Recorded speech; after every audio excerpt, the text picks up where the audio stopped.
que lo invisible es producto, lo visible es producto de lo invisible. Amén. Hablando de la creación, todo lo que vemos y palpamos es producto de la palabra invisible de Dios.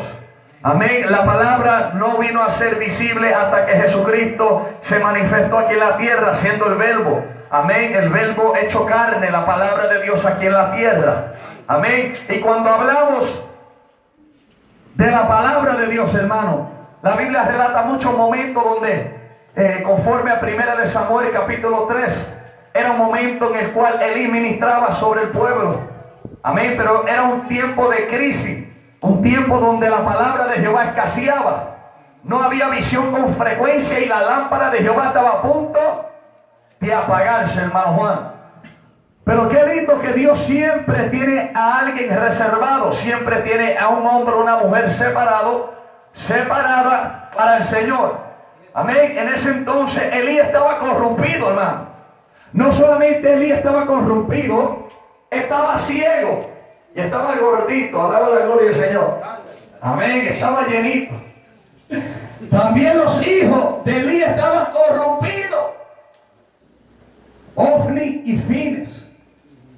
Amén, estaban ofreciendo fuego extraño en el altar de Dios. Estaban tomando de la grosura de la carne que se sacrificaba. Amén, la porción que no les correspondía a ellos. Alabado sea la gloria del Señor. Había un caos en medio de Israel. Pero la voz de Dios no se cayó. La voz de Dios, aleluya, llamó a Samuel por 3 ocasiones. Samuel pensaba que era Elí, porque la Biblia dice que todavía Samuel no conocía palabra de Jehová y no conocía a Jehová. Pero estaba en el templo. Es lamentable, hermano, que a veces hay personas que se congregan y no conocen a Jehová. Hay personas que atienden todos los servicios y no conocen la palabra de Dios. Es bíblico. Le sucedió a Samuel, y Samuel llevaba desde su niñez en la casa de Dios. Cuando Ana, la mujer estéril, amén, recibió el milagro, le hizo una promesa a Dios. Le dijo: si me das un hijo, te lo devolveré y lo dedicaré para la obra tuya y te lo entregaré al templo, y será uno que ministre en el templo. Y allí se encontraba Samuel desde su niñez. Amén. Pero qué triste es que aún en su adolescencia no conocía a Jehová. Aleluya. Pero en este día queremos que nuestros niños conozcan a Jehová. Dios bendiga a la niña que cantó ahorita, aleluya. ¿Por qué? Porque es necesario que los niños estén envueltos en las cosas de Dios. Es necesario que los jóvenes estén envueltos bajo la llama del Espíritu Santo, porque no queremos nuestros jóvenes ni nuestros niños en el mundo de pecado, amén, haciendo y deshaciendo como Ofni y Fines, aleluya. Queremos niños y jóvenes como Samuel, que ministren en el templo, hermano. ¿Por qué? Porque llegará el momento donde muchos hombres y muchas mujeres van a dejar de hablar la palabra de Dios. Elí comenzó bien, pero se dañó, y Dios tuvo que reemplazarlo. Amén. Y cuando Jehová llamó a Samuel por 3 ocasiones, Samuel llegó a la presencia de Elí pensando que era Elí, pero Elí sabía que era Jehová. Elí sabía, mira qué cosa, estando en la condición en la cual se encontraba, él sabía y conocía el llamado de Dios. Amén, porque en un momento dado el llamado de Dios se manifestó sobre la vida de Elí. Amén. Y él dijo: óigame, la tercera vez que tú escuches a tu nombre ser llamado, dile: heme aquí, Señor, tu siervo oye. Amén. Y cuando la tercera vez vemos que Jehová llama a Samuel, repitió la palabra que Elí le había dicho. Y allí Dios le reveló una palabra para la vida de Elí. Y la mañana, amén, que seguía aquella noche, dice la palabra del Señor que cuando Elí vio a Samuel, preguntó: ¿qué palabras te hablaron anoche? Porque Elí, aún siendo ciego, hermano, siendo ciego, amén, porque su enfermedad opacó su visión, amén, tuvo sus ojos en tinieblas, oscurecieron sus ojos, dice la Biblia, amén. Pero él sabía que algo había acontecido, él sabía que su tiempo se estaba acabando, y allí había un candidato para asumir la posición que ocupaba Elí. Alabado sea la gloria del Señor. Y Samuel se levantó porque Jehová lo llamó, Jehová lo escogió, y sobre todo Samuel estaba dispuesto a hablar todo lo que Jehová les revelaba, amén. Cuando él se acercó a la presencia de Elí, Elí le dijo, mira, descúbreme todo lo que el Señor le ha hablado. Aleluya, porque Samuel no se atrevía. Samuel sabía que la palabra era fuerte, y a veces Dios nos da una palabra fuerte para el pueblo y nos acobardamos, hermano, y tenemos temor porque son nuestros hermanos. Amén. Pero el amor de Dios viene sobre nosotros, y el amor te provoca hablar toda la verdad. ¿Por qué? Porque usted en el amor de Dios no quiere que su hermano se pierda, no quiere que su hermano se caiga del camino. Amén. Que se caiga, que caiga derrotado, que termine en el mundo de pecado nuevamente, y en guerra avisada no muere gente.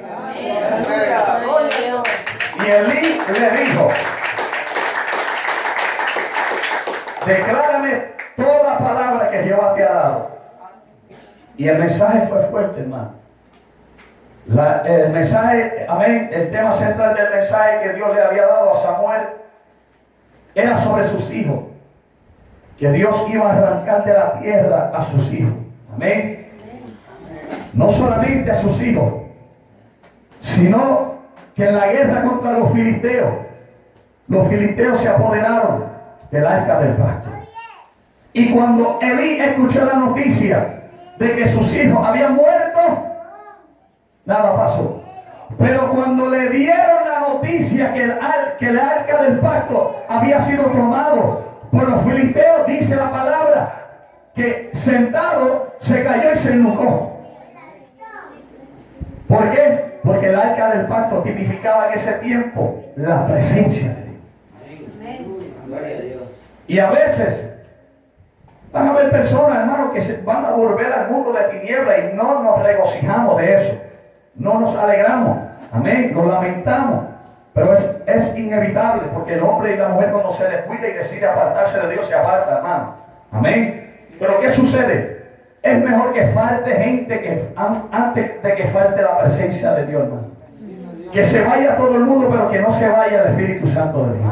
Porque si el Espíritu Santo está todavía, el Espíritu Santo trae a la vida. El Espíritu Santo sigue haciendo milagros. El Espíritu Santo sigue añadiendo cada día los que han de ser salvos a la casa de Jehová. Pero sin la presencia de Dios, hermano, tenemos todas las batallas y las guerras perdidas, hermano. Y Elí sabía eso, pero gloria a Dios que había un joven llamado Samuel. Samuel ministró mucho tiempo sobre Israel. Fue el último juez, hermano. Y cuando se levantó la monarquía en Israel, el pueblo quería rey, pidió rey.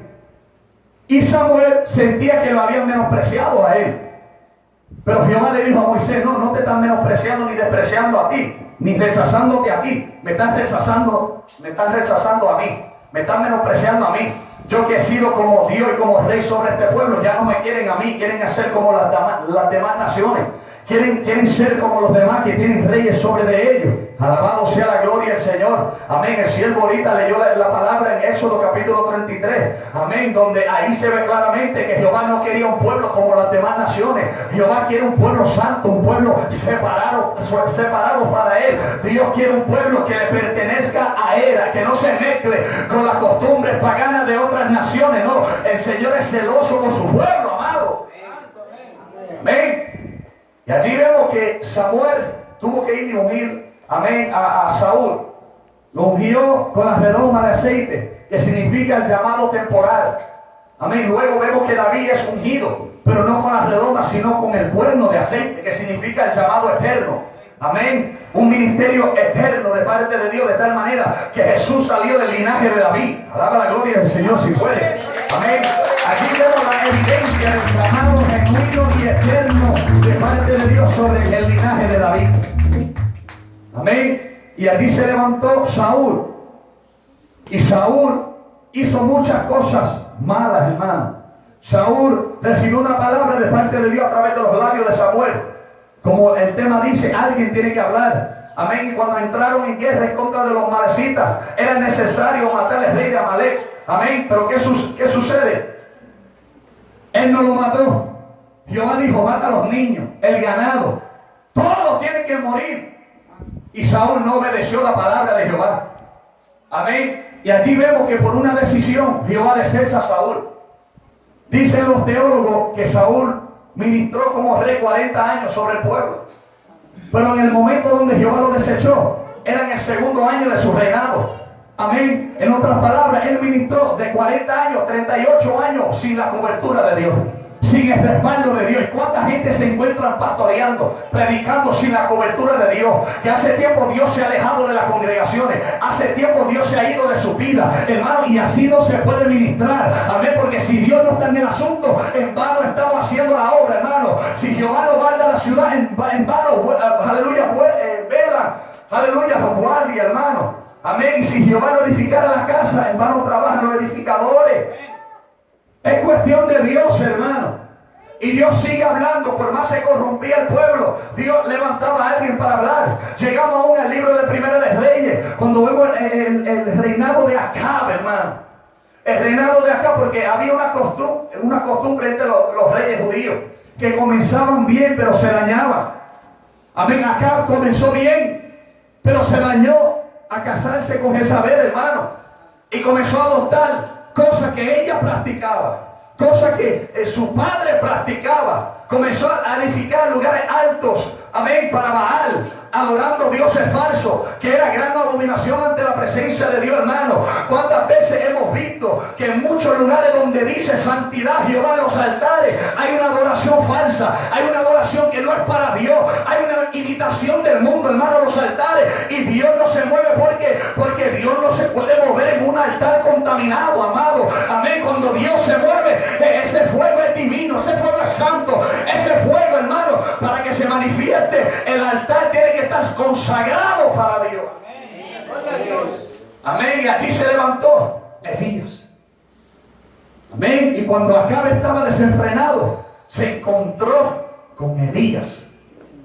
Y Elías le dijo: tú eres el culpable de que haya una gran hambruna y no llovía, hermano. ¿Por qué? Porque Acab tenía el pueblo tras dioses falsos, hermano. Amén. Y lamentablemente por 2 o 3, muchas veces la nación completa sufre, hermano. Amén, porque Dios es un Dios de misericordia. ¿Cuánto lo creen? Amén. Dios es un Dios de amor. ¿Cuánto lo creen? Amén. Pero también la Biblia dice que es fuego consumidor. ¿Qué vamos a hacer con esa parte de Dios? Él es fuego consumidor. Él es grande misericordia, lento para la ira, pero la ira de Dios se manifiesta, hermano. Cuando el pueblo persiste ahí en seguir en sus malos caminos. Amén. Cuando el pueblo sigue andando de la manera incorrecta, hermano, Dios se aira, Dios se enoja, Dios envía profetas. Amén, porque la palabra dice, Amos capítulo 3, versículo 7, que nada acontece sin que antes Jehová se lo revele a sus profetas. Amén, pero Amos 3:3 dice, andarán dos si no estuvieran de acuerdo, hermano, seguro que no. Amén, cuando no estamos de acuerdo con Dios y Dios no está de acuerdo con nosotros, nosotros no podemos andar con Dios. Alaba la gloria del Señor. Él no camina con nosotros. Si no andamos conforme a lo que Él ha establecido a través de su palabra, hermano. Y hemos visto en tantos años, yo sé que hay personas aquí que llevan muchos años en el Evangelio, y cómo esto ha cambiado, hermano. Amén. Hoy estamos viendo cosas que 15 años atrás no se veían. Yo tengo 26 años, no se equivoque, es que no me piso el pelo, tengo canas, la gloria del Señor. Amén. Pero ¿qué sucede? Mami me llevaba a la iglesia cuando yo era un chico. Aleluya, así como yo. Ese Pentecostés de verdad, que se levantaban las ancianas, aquellas que tenían la trenza bien larga, hermano, blanca, bien preciosa se veían. Amén. Y eran calladitas hasta que el Espíritu Santo las tomaba en el Espíritu y comenzaban a profetizar. Y si había un bandido en el altar, lo bajaban del altar diciendo, tú eres un lobo, bájate del altar. Ese es el Pentecostés que yo conocí. Cuando alaban la gloria de Dios.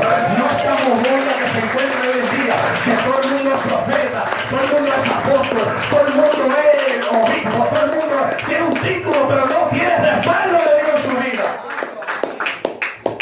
Antes no se veía tanta cosa, hermano. Pero estamos viendo que estamos viviendo en tiempos proféticos. Amén. Tiempo donde Jesús dijo, mira que nadie os engañe, porque vendrán muchos diciendo, yo soy Cristo, y serán falsos, hermano, y no son. Y engañarán a muchos. Porque la palabra Cristo significa ungido. Hay muchos que dicen, no, esta es la nueva unción, no, compra este aceite y será sanado. Mira, hermano, hay movimientos. Si usted va a la página de YouTube, ¿cuántos la conocen? La página de YouTube. Amén. Comienza a escribir en esa página, ahorita cuando llegue a su casa, la unción de la hierba, hermano. Hay pastores, esto está terrible. Unas herejías, doctrinas falsas. Tienen miembros de su iglesia comiendo hierba afuera como unos animales, hermano. Diciendo, si comen la hierba, serán sanados. Recibirán su milagro. Está la unción del chicle. Aquí se dice chicle, ¿no? Sí. Masticar el chicle. Sí. El chicle ungido, hermano. Suena cómico, pero vea la página de YouTube y búscalo para que usted vea que no estamos hablando mentira. Hay un pastor, yo creo que en Centroamérica, por ahí, o África, un pastor que él no camina en el piso, Jessica. Camina sobre las espaldas de sus miembros porque es tan santo que no puede tocar el piso, hermano. No sé qué tú crees de eso. Y a eso le llaman unción.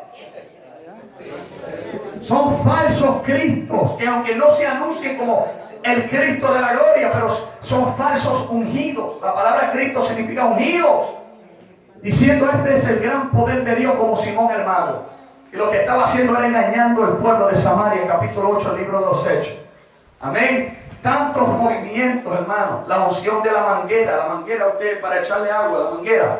Amén. No sé si le dicen manguera aquí, pero en Puerto Rico se dice manguera. Amén. Amén. Es que me estoy cuidando de no decir, allá hay palabras que aquí son malas y aquí, ¿tú me entiendes? Me estoy cuidando en esa área. ¿Cuántas palabras para la gloria del Señor?